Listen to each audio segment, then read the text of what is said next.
बड़ा अपडेट, एक बड़ी खबर। सुप्रीम कोर्ट में शिंदे गुट के वकील ने दलील देते हुए कहा कि डिप्टी स्पीकर का रवैया भेदभावपूर्ण है। शिंदे गुट के विधायक ने कहा है बागी विधायकों ने डिप्टी स्पीकर विधायकों को अयोग्य करार नहीं दे सकते। शिंदे गुट की दलील, डिप्टी स्पीकर के खिलाफ प्रस्ताव लाया गया है। उनका साफ कहना है कि डिप्टी स्पीकर के खिलाफ खुद ही प्रस्ताव लाया गया है तो वो अयोग्य करार नहीं दे सकते हैं विधायकों को। शिंदे गुट की ये दलील है। हमारे साथ कुमार कुंदन जुड़े हुए हैं। कुमार, वैसे तो ये बात तभी साफ हो गई थी क्योंकि ये जो डिप्टी स्पीकर हैं वो एनसीपी के हैं। राजनीतिक विश्लेषक पहले से ही मान रहे थे कि ऐसा कुछ होगा। अभी जो दलीलें दी जा रही हैं तो इसका साफ मतलब है कि ये मामला और ज्यादा पेचीदा होता जा रहा है।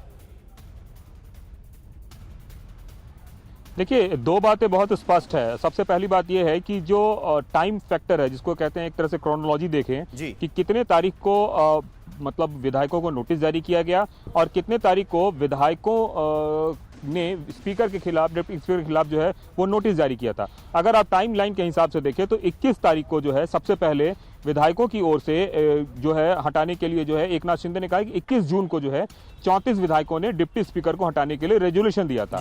एक बार जब आप खुद सवालों के घेरे में आ जाते हैं, उसके बाद आपका कृत्य कहीं ना कहीं वॉच किया जाता है। और आप उसके बाद देखिए, उसके बाद 24 जून को जो है डिप्टी स्पीकर ने इन्हीं विधायकों को नोटिस जारी कर दिया कि इनसे सवाल जवाब तलब किया। नोटिस जारी करके भी अमूमन ये होता है कि अगर आपसे सवाल जवाब किया जाता है तो आपको एक वक्त दिया जाता है जिसमें कि 14 दिन या 7 दिन का वक्त होता है। ऐसा एकनाथ शिंदे के वकील दलील दे रहे हैं, जबकि इन विधायकों को कहा गया कि आप 2 दिन के अंदर जवाब दाखिल करें।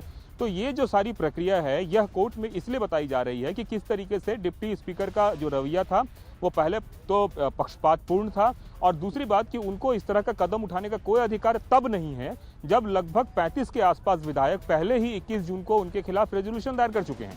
तो ऐसे में उनका जो भी रवैया है वो पक्षपातपूर्ण है और असंवैधानिक है, और इसी बात को बार बार जो है वो बताया जा रहा है। अगर जो शिंदे गुट के वकील है वो ये भी कह रहे हैं कि अगर स्पीकर को हटाने पर फैसले से पहले अयोग्यता की कार्रवाई हुई तो यह गंभीर होगा और पूर्वाग्रह से ग्रसित होगा और यह संवैधानिकता के तहत अस्वीकार्य है। मतलब साफ ये कहा जा रहा है कि जब तक डिप्टी स्पीकर पे मामला फैसला न हो जाए उसके पहले किसी भी तरीके का फैसला विधायकों को लेकर लेना ये ठीक नहीं है, क्योंकि सबसे पहले डिप्टी स्पीकर ही एक तरह से अयोग्य हैं, क्योंकि उनके खिलाफ ही जो है इस तरह का मोशन जो है विधायकों ने पास किया है और ये मोशन 21 जून को ही पास किया जा चुका है। जबकि उसके बाद के जितने भी फैसले लिए गए डिप्टी स्पीकर के द्वारा वो लेने के काबिल ही नहीं है, खास करके तब जब 35 विधायक जो है डिप्टी स्पीकर के खिलाफ अपनी नाराजगी और आपके पास लौटता हूं मैं ये खबर बताने के बाद। शिंदे गुट ने कहा है कि डिप्टी स्पीकर खुद सवालों के घेरे में हैं, यही कुमार भी बता रहे हैं आपको।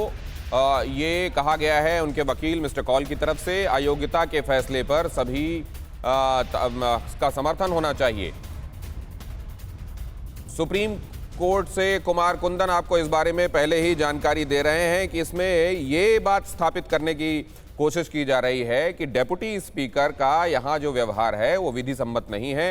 एक तो वो उन्होंने पहले उनके पास ग्राउंड ही नहीं है क्योंकि उनकी योग्यता पर खुद ही सवाल उठाए जा चुके हैं, और 10 से ज़्यादा अगर विधायक ऐसा करते हैं तो वो एक नियम का हवाला देते हुए कहा जा रहा है कि उसके बाद तो खुद इनका अपनी जगह पर बने रहना वो सवालों के घेरे में है, और उसके बाद जो वो कह रहे हैं वो 2 दिनों के भीतर जवाब मांग रहे हैं, जबकि इसमें कम से कम 7 से 14 दिन का वक्त मांगा जाता है।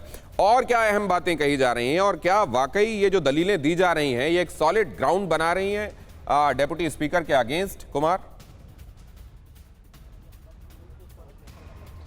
देखिए, अब जो है एक और भी जो महत्वपूर्ण बात की गई है एकनाथ शिंदे के वकील के द्वारा, वो ये कही जा रही है कि जब डिप्टी स्पीकर को हटाने की प्रक्रिया जो वो है लंबित है, ऐसे में वो विधायकों को अयोग्य कैसे ठहरा सकते हैं। मतलब एक आदमी खुद जो जांच के दायरे में है वो खुद जो है उन्हीं विधायकों को कैसे हटाने की प्रक्रिया इनिशिएट कर सकता है या फिर उसके बारे में बात कर सकता है। मतलब साफ है कि कहीं ना कहीं डिप्टी स्पीकर को कटघरे में खड़े करने की कोशिश की जा रही है। दूसरी तरफ से अब लीडर ऑफ द हाउस और व्हिप की तरफ से जो अभिषेक मनु सिंघवी हैं वो दलील देना शुरू कर रहे हैं, और उन्होंने कहा है कि लेकिन कोर्ट ने अभी कहा कि अभी हम सिर्फ डिप्टी स्पीकर के वकील से दलील सुनेंगे।